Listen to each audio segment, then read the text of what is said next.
All right, let's take a look at example 2. In this example, we have a square root, which makes me take pause for a moment because I have to make sure that as I'm checking my criteria for L'Hopital's rule, this function is going to be differentiable on an interval containing a, which in this case is -5.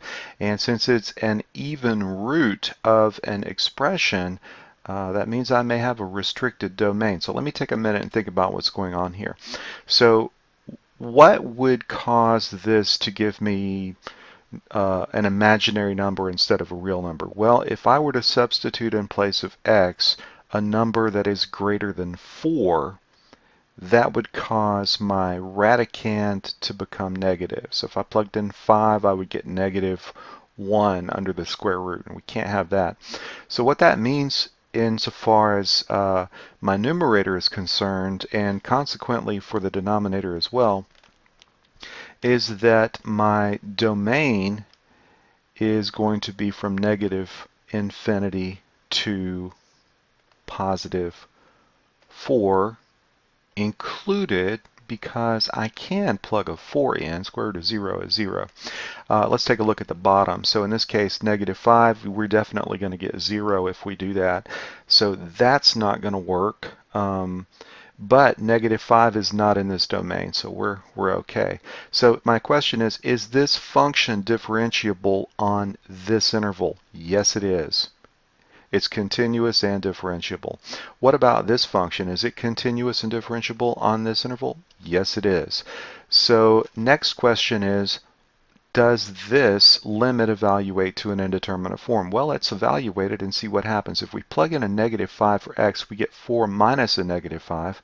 That's 4 plus 5, which is the square root of 9. The square root of 9 is 3. 3 minus 3 is 0. And as we've just seen, -5 plus 5 gives us 0. So we are a prime candidate for L'Hopital's rule.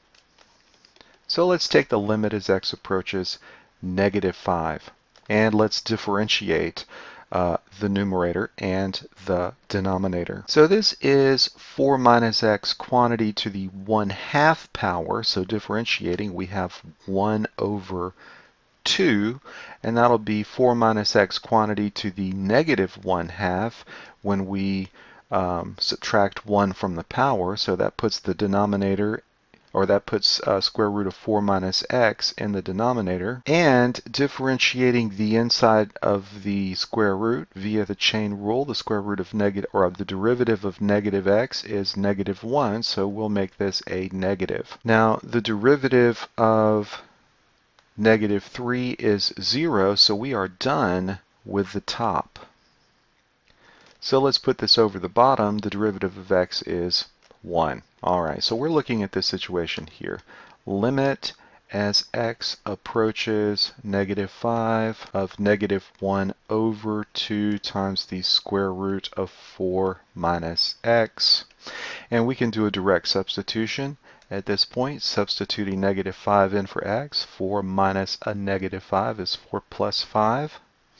So we get -1 over 2 times. 4 plus 5 is 9. Square root of 9 is 3.